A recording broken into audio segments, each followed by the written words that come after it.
Hello everyone, welcome to Shri boutique. ಇವತ್ತು ನಾನು ನಿಮಗೆ ಕಸ್ಟಮೈಸೇಷನ್ ಮಾಡಿರೋ ಬ್ಲೌಸಸ್ನ ತೋರಿಸ್ತಾ ಇದ್ದೀನಿ ನೋಡಿ. ಇವತ್ತು ಕಸ್ಟಮೈಸೇಷನ್ ಮಾಡಿದ ಬ್ಲೌಸಸ್ ಇವು. ಒಬ್ಬರದೇ ಇವು 3 ಬ್ಲೌಸಸ್ಸು. ಯಾವ್ಯಾವ ರೀತಿ ಕಸ್ಟಮೈಸೇಷನ್ ಮಾಡಿದ್ದೀವಿ ಅಂತ ತೋರಿಸ್ತೀನಿ.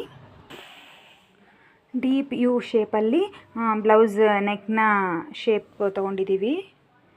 ಇನ್ವಿಸಿಬಲ್ ಥ್ರೆಡ್ ಪೈಪಿಂಗ್ ಕೊಟ್ಟಿದ್ದೀವಿ. ಹಾಗೆ ಬ್ಯಾಕ್ ಸೈಡಲ್ಲಿ ಕೆಳಗಡೆ ಕೂಡ, ಹಾಗೆ ಸ್ಲೀವ್ಸಿಗೆ ಕೂಡ ಇನ್ವಿಸಿಬಲ್ ಥ್ರೆಡ್ ಪೈಪಿಂಗ್ ಕೊಟ್ಟಿದ್ದೀವಿ. ನೋಡ್ತಾ ಇರ್ಬೋದು, ಫಿನಿಶಿಂಗ್ ಎಲ್ಲ ತುಂಬ ಚೆನ್ನಾಗಿ ಬಂದಿದೆ. ಹಾಗೆ ಇದ್ರ ಫ್ರಂಟ್ ಬಂದ್ಬಿಟ್ಟು 4 ಟಕ್ ಬ್ಲೌಸು, ಹಾಗೆ ಕೆಳಗಡೆ ಶೇಪ್ ಬೆಲ್ಟ್ನ ಆ್ಯಡ್ ಮಾಡಿದ್ದೀವಿ. ಹಾಗೆ ನೆಕ್ಸ್ಟ್ ಬ್ಲೌಸ್ ಬಂದು ಈ ಥರ ಫ್ಯಾನ್ಸಿ ಸ್ಯಾರಿ ಬ್ಲೌಸ್. ಇದಕ್ಕೂ ಕೂಡ ಅವರೆಲ್ಲ ಸಿಂಪಲ್ಲಾಗಿ ನೆಕ್ ಶೇಪ್ನ ಹೇಳಿದ್ದಾರೆ. ಸೊ ಎಲ್ಲವಕ್ಕೂ ಸಿಂಪಲ್ಲಾಗಿ ನೆಕ್ ಶೇಪ್ನ ಮಾಡಿದ್ದೀವಿ. ಇನ್ವಿಸಿಬಲ್ ಥ್ರೆಡ್ ಪೈಪಿಂಗ್ ಕೊಟ್ಟಿದ್ದೀವಿ. ತುಂಬ ನೀಟಾಗಿ ಕಾಣಿಸುತ್ತೆ. ನೀವು ಜಸ್ಟ್ ರೌಂಡ್ ನೆಕ್ಕಲ್ಲೇ ನೀವು ಡಿಸೈನ್ ಮಾಡಿಸ್ಕೊಂಡ್ರೂ ಕೂಡ ಈ ಥರ ಥ್ರೆಡ್ ಪೈಪಿಂಗ್ ಕೊಡೋದ್ರಿಂದ ಒಳ್ಳೆ ಎಲಿಗೆಂಟ್ ಲುಕ್ ಬರುತ್ತೆ.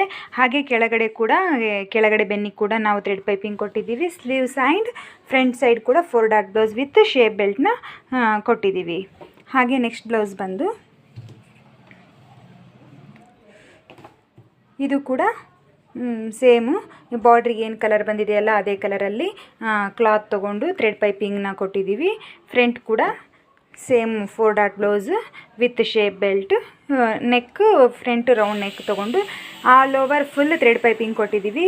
ಹೋಲ್ ಥ್ರೆಡ್ ಪೈಪಿಂಗ್ ಕೊಟ್ಟಿರೋದ್ರಿಂದ ಬ್ಲೌಸ್ ಲುಕ್ ಅನ್ನೋದು ತುಂಬ ಚೆನ್ನಾಗಿ ಕಾಣಿಸುತ್ತೆ. ನಿಮಗೆಲ್ಲ ಈ ವಿಡಿಯೋ ಹೇಗೆ ಅನ್ನಿಸ್ತು ಅಂತ ಕಾಮೆಂಟ್ ಮಾಡಿ. ಯಾರಿಗೆಲ್ಲ ಇಷ್ಟ ಆಗಿದ್ರೆ ಲೈಕ್ ಮಾಡಿ. ಹಾಗೆ ಹೊಸದಾಗಿ ಯಾರಾದರೂ ಚಾನಲ್ನ ನೋಡ್ತಾ ಇದ್ದರೆ ಪ್ಲೀಸ್ ಸಬ್ಸ್ಕ್ರೈಬ್ ಮಾಡ್ಕೊಳ್ಳಿ. Thank you.